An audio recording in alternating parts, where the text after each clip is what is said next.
Bom dia, vamos dar início ao nosso Evangelho.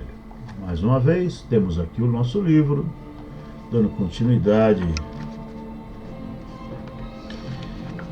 a ele, mas antes vamos nos serenar, procurar aquela posição mais confortável, procurar relaxar, dar uma boa olhada no nosso interior e silenciando a nossa mente, nosso corpo, nosso espírito. E assim vamos o livro Contos e Apólogos, lição 15. São as lições um pouquinho compridas, mas vamos lá. Lição 15, o enigma da obsessão. Comentávamos em círculo íntimo o inquietante enigma da obsessão na Terra, alinhando observações e apontamentos. Por que motivo se empenham criaturas encarnadas e desencarnadas em terríveis duelos no santuário mental? Que a vítima arrancada ao corpo em delito recente prossiga imantada ao criminoso, quando a treva da ignorância lhe situa o espírito à distância do perdão? É compreensível, mas como interpretar os processos de metodizada perseguição no tempo? Como entender o ódio de certas entidades em torno de crianças e jovens, de enfermos e velhinhos? Por que a ofensiva persistente dos gênios perversos, através de reencarnações numerosas e incessantes? No mundo, os assalariados do mal comprometem-se ao redor de escuros objetivos. Há quem se renda às tentações do dinheiro, do poder político, das honras sociais e dos prazeres subalternos. Mas em derredor de que razões lutam as almas desenfaixadas da carne, se para elas semelhantes valores convencionais de posse não mais existem? Longa série de porquês empolgavam-nos a imaginação quando Menés, otimista ancião do nosso grupo, à maneira de carinhoso avô, falou bem-humorado. A propósito do assunto, contarei a vocês um apólogo que nos pode conferir alguma ideia acerca do nosso imenso atraso moral. E, tranquilo, narrou. Em épocas recuadas, numa cidade que os séculos já consumiram, os bois sentiram que também eram criaturas feitas por nosso Pai Celestial, não obstante inferiores aos homens. Sentindo essa verdade, começaram a observar a crueldade com que eram tratados. O homem, que pela coroa da inteligência devia protegê-los e educá-los, dele se valia para ingratos serviços de tração, sob golpes sucessivos de aguilhões e azorragues. Não se contentando com essa forma de exploração, escravizava-lhes as companheiras, furtando-lhes o leite dos próprios filhos, reservando-lhes a família, a eles próprios, horrível destino no açougue. Se algum deles hesitava no trabalho comum, sofrendo com a tuberculose ou com a hepatite, eram, de pronto, encaminhados à morte, e ninguém lhes respeitava o martírio final. Muitas pessoas comprovavam-lhes as vísceras cadavéricas ainda quentes, tostando-as ao fogo para churrascos alegres, enquanto outros mergulhavam os pedaços sangrentos em panelas com água temperada, convertendo-os em saborosos quitutes para bocas famintas. Não conseguiam nem mesmo o direito à paz do túmulo, porque eram sepultados aqui e ali em estômagos mal cheirosos e insaciáveis. Apesar de trabalharem exaustivamente para o homem, não conseguiam a mínima recompensa, de vez que, depois de abatidos, eram despojados dos próprios chifres e dos próprios ossos para fortalecimento da indústria. Magoados e aflitos, começaram a reclamar. Contudo, os homens, embora portadores de belas virtudes potenciais, receavam viver sem o cativeiro dos bois. Como enfrentarem sozinhos as duras tarefas do arado? Como sustentarem a casa sem o leite? Como garantirem a tranquilidade do corpo sem a carne confortadora dos seres bovinos? O petitório era simpático, mas os bichos se mostravam tão nédios e tão tentadores que ninguém se arriscava à solução do problema.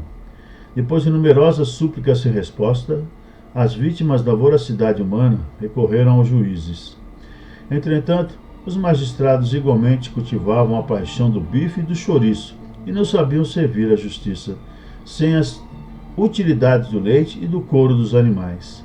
Assim, o impasse permaneceu sem alteração e qualquer touro mais arrojado que se referisse ao assunto, a destacar-se da subserviência em que se mantinha o rebanho, era apedrejado, espancado e conduzido, irremediavelmente, ao matadouro.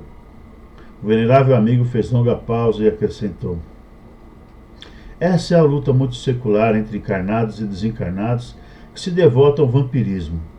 Sem qualquer habilitação para a vida normal, fora do vaso físico, temem a grandeza do universo e recuam apavorados ante a glória do espaço infinito, procurando a intimidade com os irmãos ainda envolvidos na carne, cujas energias lhe constituem precioso alimento à ilusão.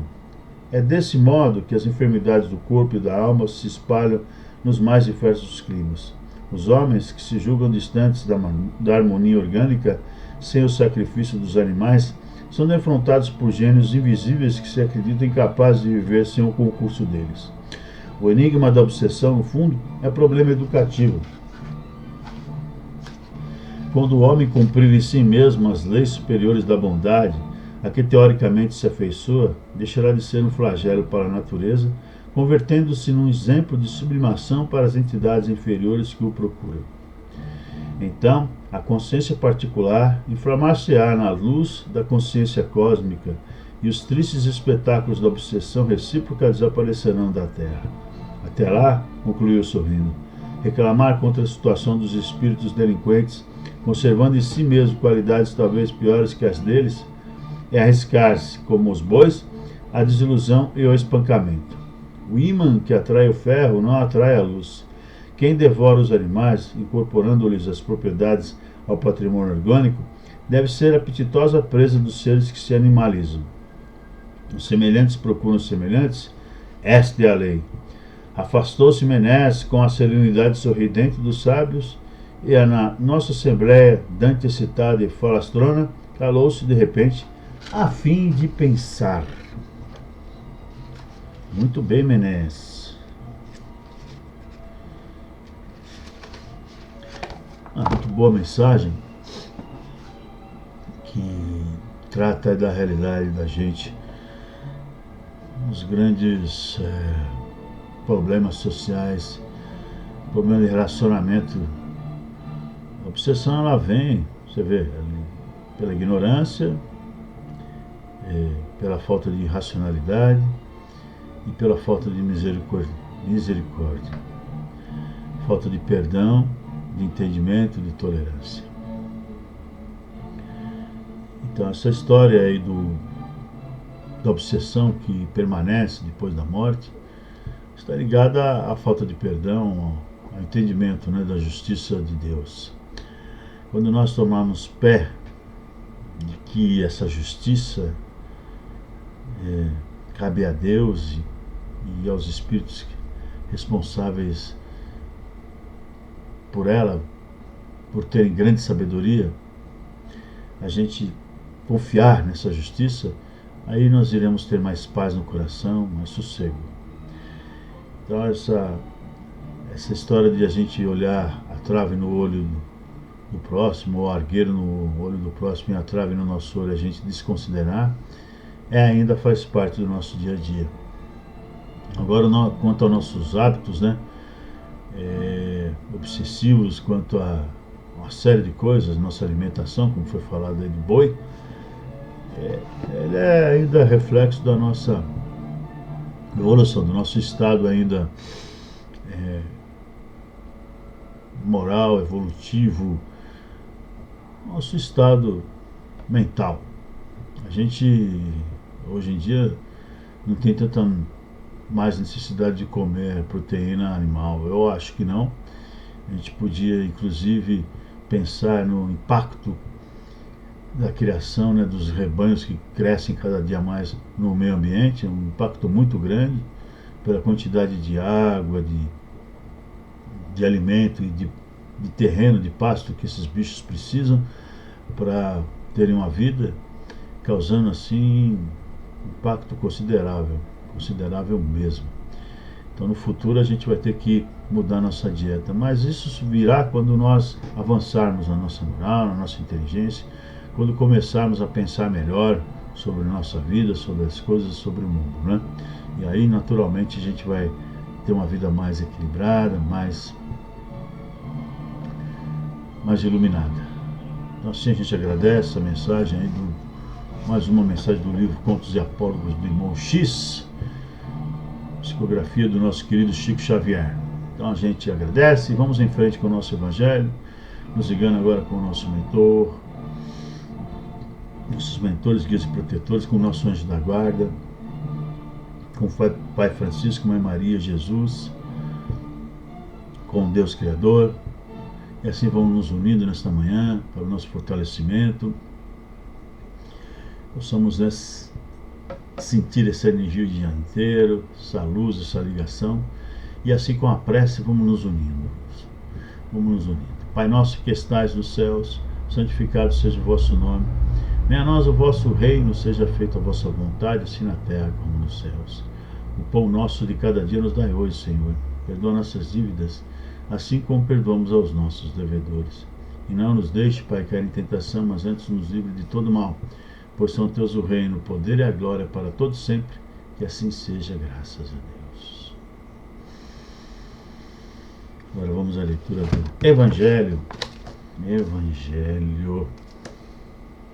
Dando continuidade ao último capítulo da coletânea de preces, capítulo 28. Vamos lá, hein? Os Espíritos vêm instruir o homem sobre o seu futuro, para conduzi-lo ao caminho do bem e não para poupar do trabalho material que lhe cabe neste mundo, para o seu próprio adiantamento, nem para favorecer as suas ambições e a sua cupidez. Eis do que os médiuns devem compenetrar-se bem, para não fazerem mau uso de suas faculdades. Aquele que compreende a gravidade do mandato de que se acha investido, cumpre-o religiosamente. Sua consciência condenaria como por um ato sacrílego se transformasse em divertimento e distração para si mesmo e para os outros as faculdades que lhe foram dadas com uma finalidade séria, pondo-a em relação com os seres de outro mundo. Como intérpretes do ensinamento dos espíritos, os médiuns devem desempenhar um papel importante na transformação moral que se opera. Os serviços que podem prestar estão na razão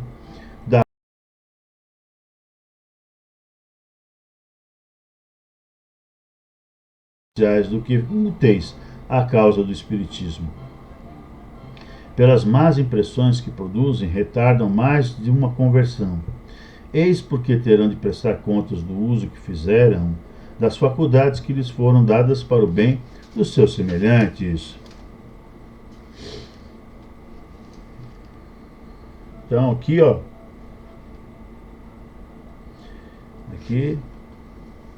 nosso querido Kardec, Allan Kardec, os Espíritos, nos relatam como deve se comportar o médium. Não devemos nos comportar. Todos nós somos médiums, né? Todos nós temos faculdades mediúnicas. Algumas pessoas têm essas faculdades mais intensas. E quanto maior a intensidade, maior a tarefa. Talvez maior o compromisso e maior sua carteira, né, de contas a pagar. Geralmente é assim. Que há dois tipos de mediunidades que nós acreditamos que nos foi ensinado. Mediunidade natural, que vem a ser mediunidade conquistada pela sua elevação moral, pela sua conduta durante as vidas sucessivas. E tem a mediunidade de tarefa, que é aquela dada à criatura para que ela cumpra um mandato aqui na Terra, para o seu bem, para o seu próprio bem, para o início, e para o bem dos outros. Quando você faz mau uso desse mandato, você acaba se comprometendo ainda mais. Porque se você já tinha lá uma conta grande, né, já estava com o pé na lama antes de vir para cá, e por isso mesmo foi lhe dada a oportunidade do trabalho mediúnico para aliviar um pouco essa conta que estava alta, imagina você se comprometendo ainda mais, como você não vai ficar, não é? Enfim, mas isso não é fácil também, por outro lado. A gente tem que estudar, tem que buscar o conhecimento do que é a mediunidade, das faculdades medianímicas, para correr atrás disso. Tenho certeza que Deus sempre nos coloca nos lugares, ou as pessoas no nosso caminho, para nos orientar a respeito disso. Mas mesmo assim não é fácil. Tem que ter muita disciplina, força de vontade, para conseguir, né, viver bem com uma mediunidade intensa, muitas vezes da visão, da audição, do desdobramento, da premonição. Enfim, tem vários tipos de mediunidade, não é? Incorporação, psicofonia. Então não é fácil. A gente entende que o médium tarefeiro mesmo, ele não tem uma vida fácil. Ele tem que ter muita fé e apoio, né, para poder viver bem. Então a mensagem de hoje, essa mensagem que tem a ver com as preces, vem nos alertar sobre essa responsabilidade, sobre nos mantermos firmes, porque no final essas faculdades mediúnicas que recebemos, que nos foram dadas, são para o nosso próprio bem. Se a gente cumprir bem esse mandato, nós iremos agradecer demais lá na frente a Deus e a quem nos propiciou esse regalo. Então é isso. Então fechamos nosso Evangelho com essas mensagens, a mensagem que nos fala, a primeira, da obsessão, e agora do papel nosso enquanto médiuns. E vamos encerrar vibrando muito amor, luz e força pelo bem universal, pela paz universal, paz na terra, paz no Brasil. Vibremos pelos vales de sofrimento e dor, especialmente pelo vale dos suicidas. Vibremos também pelas colônias de luz. Vibremos por todos que estão encarcerados, por todos que estão nas ruas, nos hospitais, nos asilos, orfanatos, sanatórios. Vibremos por todas as escolas, quartéis, instituições públicas do mundo. Vibremos por todos os lares do mundo, pelas crianças, pelos idosos, pelos jovens transviados. Vibremos por todos os nossos governantes, pelos nossos líderes. Vibremos